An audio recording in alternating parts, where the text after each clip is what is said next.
Greetings, everybody. Welcome to Cap Report After Hours, where the gang and I try to get a little loose here, loosen things up. But we're just talking about this. I don't know how we can get more loose than we were in the original show. I know. And we're gonna spend the entire After Hours breaking down Ned Lamont Explains Thanksgiving. For those of you who did not watch the broadcast program, you have to go back and watch that segment alone. It is Ned Lamont Gold, and all Liz Kranas was able to say is, I can't wait for him to break down Christmas. I can't. The story of Jesus, I mean, the three wise men, this is going to be so amazing. I hope he does it. Yeah, and for wannabe politicians who watch that, who are thinking, oh, that sounds goofy, or that sounds this, or that sounds that, here's what it is.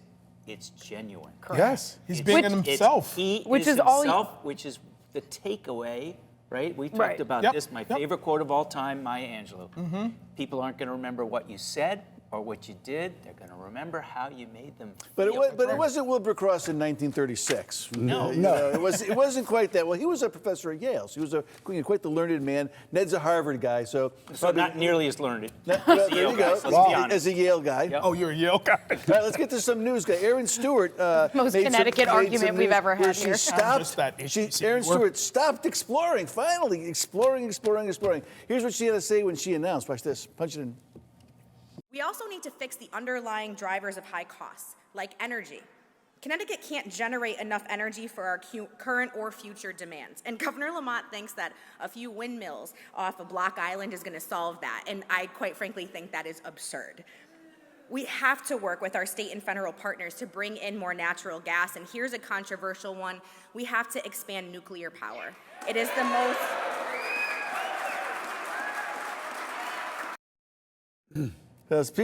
Speaking of Wilbur Cross, I think we've been talking about, Wilbur Cross has been talking about lowering rates in Connecticut since 1936, and so here we go. What's the attack here, though?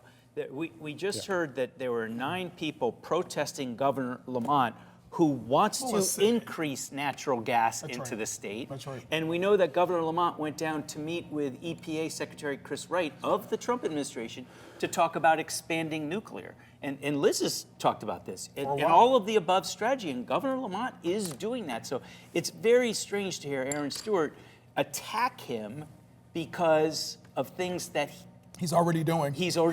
Yeah. And absent of a plan. So she agrees with him. She just doesn't like the windmills. Well, and that's where this campaign is going to be difficult for Republicans to draw themselves away from the governor, because a lot of the things the governor has done, in a bipartisan way, cut taxes for working families. That's going to be difficult for Republicans to distinguish themselves about how they would do that differently. Obviously, on energy, I would say and have said the governor has not gone far enough. He has not been aggressive enough, especially when you're looking at Massachusetts is a leader in the nation in terms of growing diversity for energy supply. So I think there are certainly things that Republicans can say the governor has not done enough of. But it is going to be difficult for Republicans to thread that needle on making distinctions between what they would do differently, particularly now with the fiscal guardrails, which I personally think took a huge hit with the exit of Jeff Beckham. I think that could very well be something they can put on the table. But to your point, John, it's a little. And plus, it's easy to mock windmills too. I mean, I remember there's probably a time in American history where someone says, "So you're gonna dam a river and then put a mill and grind grain there? What a ridiculous idea that is, huh?" Look, and not one of them is the only solution.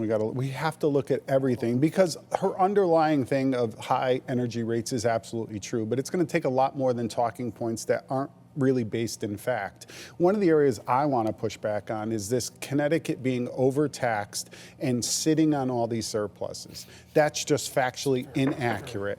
Being one of the people that were in the room listening to Republican ideas, it was a bipartisan idea, and we all were convinced of it, and Governor Lamont has held to it. We need to pay down the debt that is strangling this state.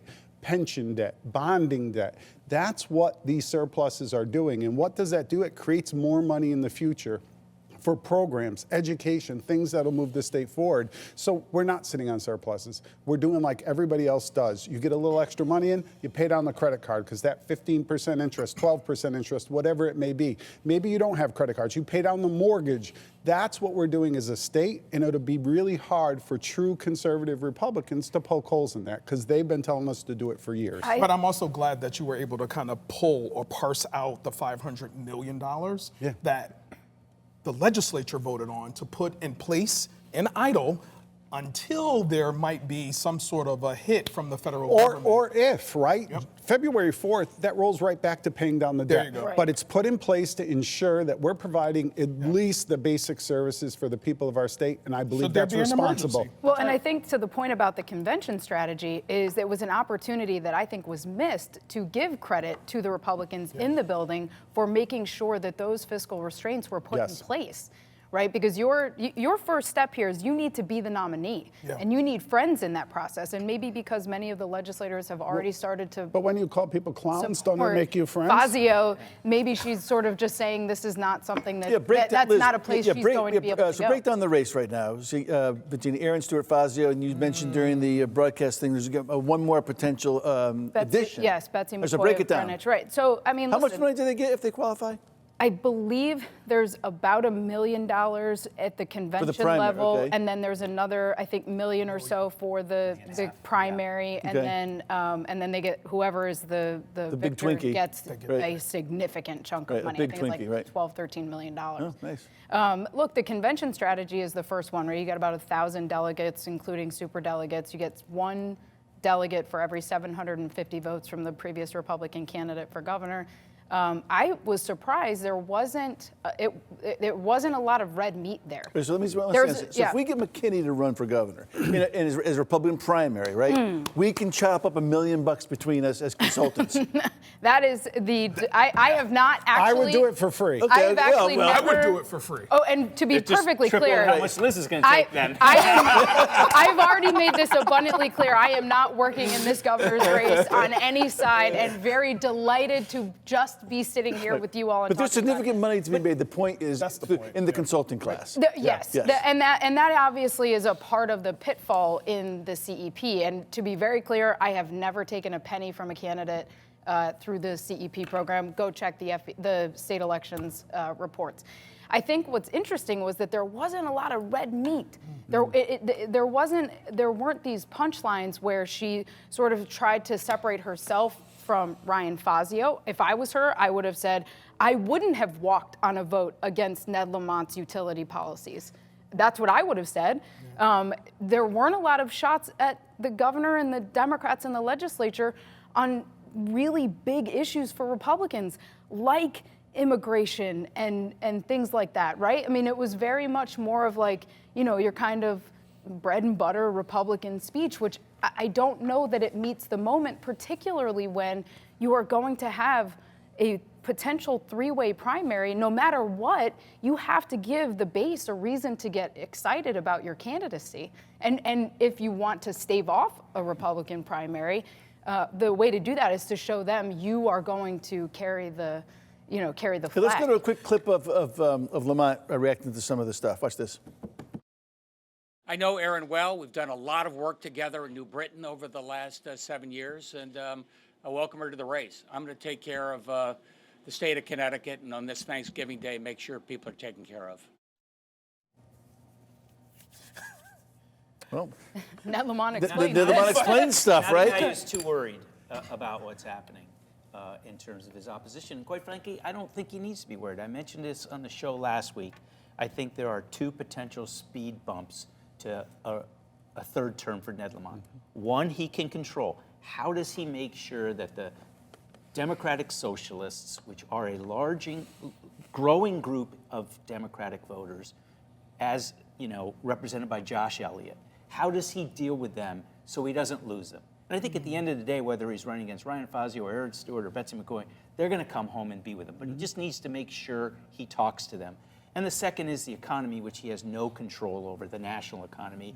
If it crashes and we go to an $8 billion budget deficit, which you and I have tried to deal with, and you, Yeah. that could impact him. Other than that, I think his strategy is to sort of ignore Erin and Ryan and others and let them continue to fight. They're going to continue to fight through August of 2026, and he's going to run ads up until August 2026 about cutting taxes, you better about believe it. making our fiscal, our economy sound, about growing jobs. And it's going to be very difficult for anyone to break through that. Yeah, go ahead, Brendan. Yeah, I was just going to say, and I'm surprised, Liz, you hadn't brought this up yet.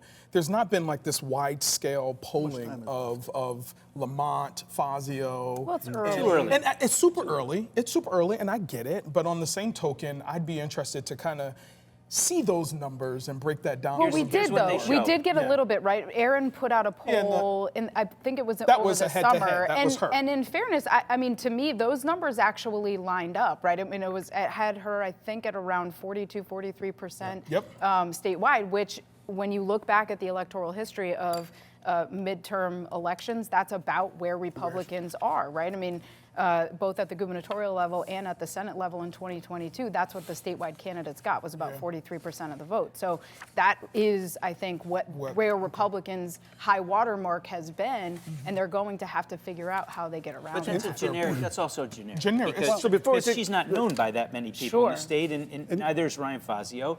And let's not forget, So- we all saw polls that showed Dan Malloy underwater. Yeah, It was- I want to hit just one quick point 32% because approval rating, if I remember. people like us believe everybody other. If it wasn't for this TV show, us three could not be pointed out of a lineup. We all think because we're in the government and It's we're in very Hartford or we're a mayor that everybody knows. Well. Well, maybe you. You're a little more GQ. Well. But Joe, here's the deal. The candidates know, because if you hire an accurate pollster, That's the only way we'll As- know. To as- your point. as I did in 2014, I said, let's find out how many people don't know me, because I know it's a lot. A state, senator, a mayor of New Britain has less than 30% name recognition. Way But I will say less. they have to figure Way out how to break less. out of their bubbles, right? Of I'm on this side, you're on that side. Folks are pretty much all over the place in this. Let's take a quick break. We got lots more to talk about. Do not go away, Calpro After Hours. We'll return after this. Go on. Office. All right, guys, we're back. Next topic, PURA on Aquarium. Here's William Tong to explain why he thought it was the right move to kill the Aquarium deal. Watch this. This transaction, this divestiture, whatever you want to call it, Eversource selling to RWA would have meant that PURA, the regulator, would have had no oversight. And the problem is that RWA as an entity, as a more publicly run entity, has never denied a rate increase, ever.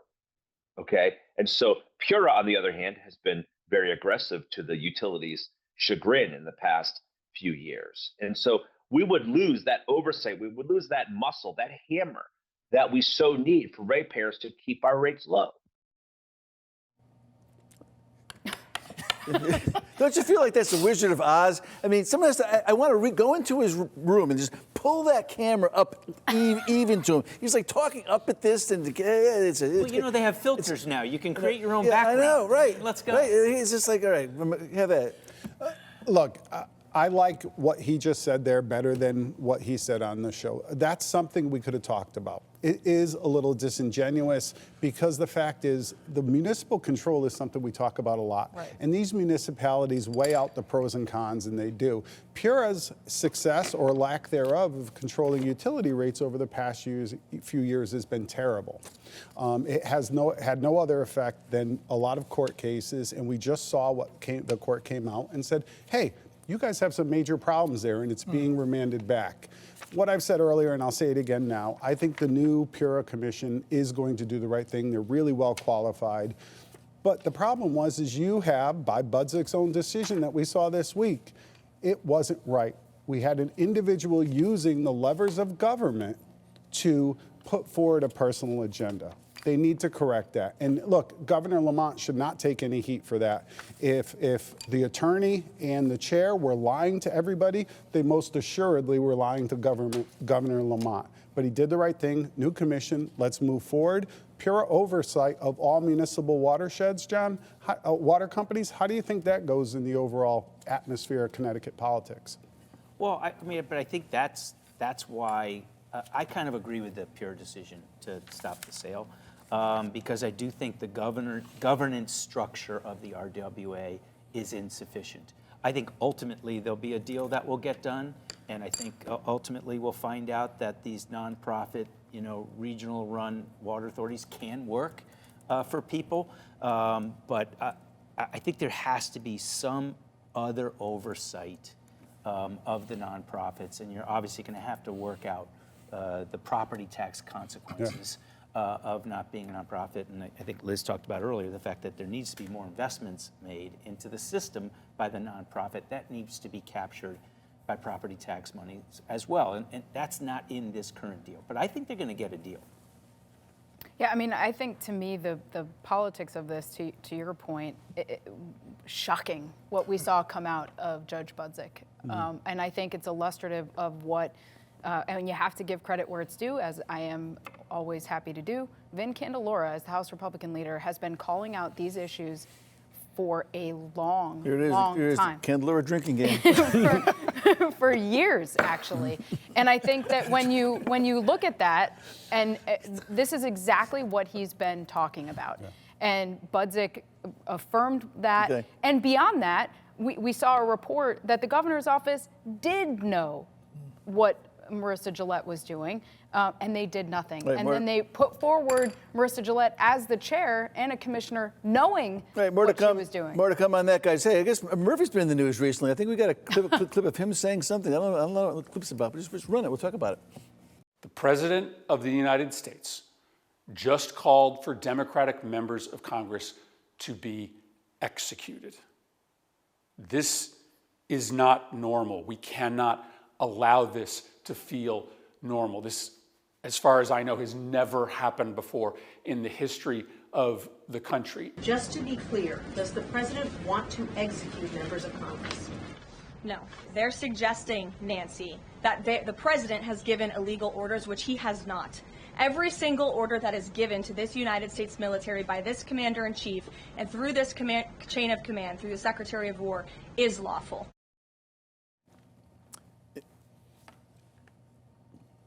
Yeah, and so the Murph also famously said, tells America to say, pick a effing side on this one, right, McKinney?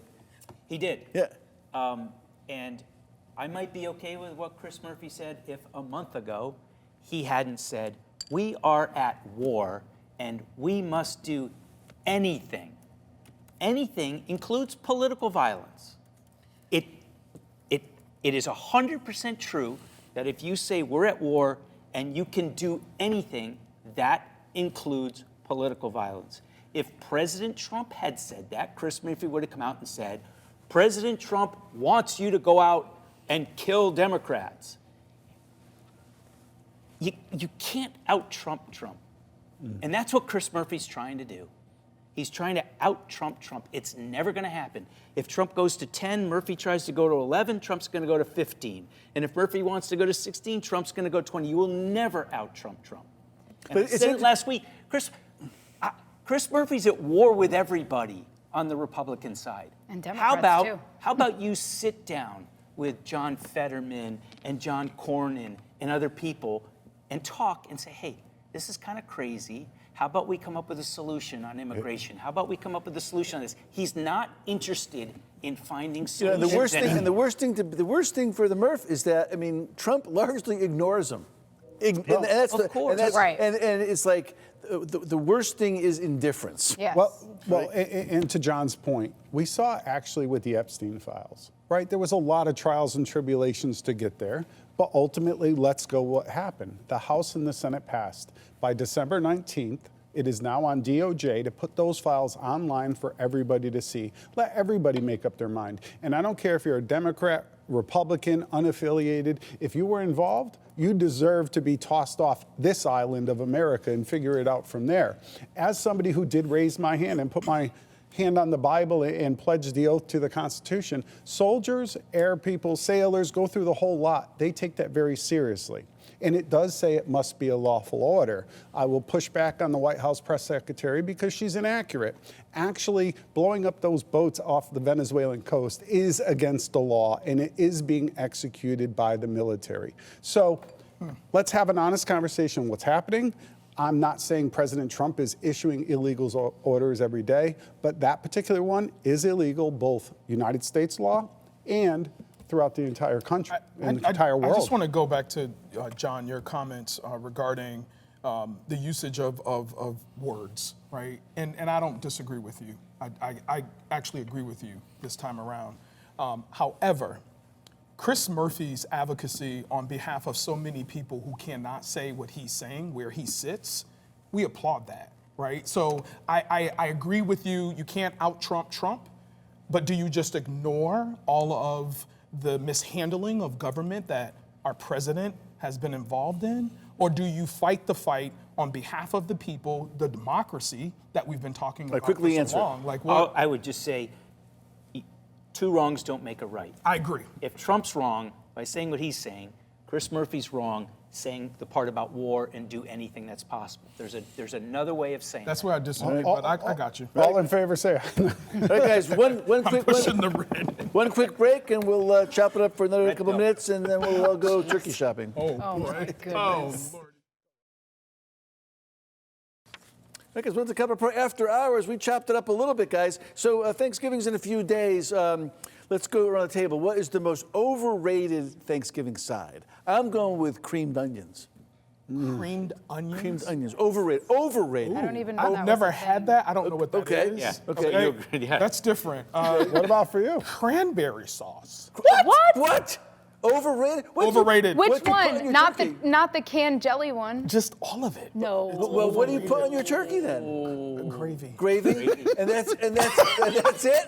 Gravy. Maybe some hot sauce, but I don't eat turkey. Hot sauce? Come on, man. We're talking about black people here. Not all black folks, but Did you carry hot sauce around in like your pocket? okay, what do you like, think? Hillary and For me, stuff? it's Overrated, It really looks appetizing, but it's the green beans with the onion soup and the fried onions. Isn't that like casserole? Cream bean mushroom. casserole. It tastes terrible. It's awful. I just want to get back to the onions. That is different. I've never heard that. onions? I'm a little disturbed. I Okay, think overrated. What's for me, overrated? it's got. I don't even eat it or cook it, but it's got to be the sweet potato with the marshmallows. souffle. I Yeah. can't. I That's love way that. I'm out too on that. sweet. Oh, You're out I on that? love that. You're My out- wife makes you're a out on that? slamming dish. You know, to me, Thanksgiving's about anything that's not green. So Brussels It's true. sprouts, that kind of stuff. Yeah. The green bean Yeah. casserole. It's just there to make the plate look pretty and maybe What? you think A Brussels it's sprout really- with bacon? It's about mashed potatoes, sweet potatoes, stuffing, turkey, love gravy, And you can't do and Stuffing or dressing? and the cranberry. We So, go- stuffing. But Stuffing. even if you This is Fruit different or without in it. People Okay. put apples but in see- Yes. stuffing. What? Don't That's slam. gross. Stop it. But see, Brandon, I smoke a turkey, so you can't get There's stuffing. no Yeah. gravy. There's no gravy in smoked turkey. But you can create your own gravy if you're good. Out of a packet. Oh, really if good. you're good. So if you're I love this. mediocre, I right? smoke. I We smoke have to- the- we I have to smoke the figure out how turkey. to eat I The s- I reason smoke why the you turkey. need cranberry sauce is because the day 'Cause you- after, Oh, no, you're I going love to it. make that sandwich with the turkey. Everyone and the has stuffing seen and the that cranberry. episode of Friends. Everyone has Yes. seen that episode of Friends. And I'm over with Friendsgiving. The tradition has to end. No more You're Friendsgiving. over Friends. Oh, no, I I'm love over it. Friendsgiving. But we Oh, I can't. love all for it? I'm all Can for we it. do Festivus though? Because I have a we'll lot of do- airing Oh, of we grievances. should. We'll do a Festivus. That we should do. We'll do a whole We'll do Festivus feats after of hours. strength too. There you Me and go. you. Yeah, we'll do a whole Festivus. And so, and you can't do anything crazy, like nothing with garlic on Thanksgiving. People No. like what Oh, they yeah, like. no, yeah. They like what they like. It's very simple. You put a little bit of garlic in No something. garlic. No garlic. Oh my God. No, No because garlic. then you have You to guys run are around not with one of invited. these all day. Just keep politics off When the you're table. with Did the family, it Pilgrims have doesn't garlic? matter. Ned Lamont Yes, didn't they say did. they Well, did. he left out the garlic. All right, the out question, then we'll leave. What kind of pie? I go pumpkin. Apple. Apple. Pumpkin. Pumpkin? Apple. Apple? Both. Both. Of course. Gotta have both. His, have both. his bipartisan moderate answer. So everybody have a happy Thanksgiving out there. We're have going to a take a big break for a dollop of week. Cool Can you Whip. get one more shot before All right, we, if you were throwing a turkey, you'd have a better shot. I'm right here. Just before it falls, right? I'll show you again without the. Oh. I can't.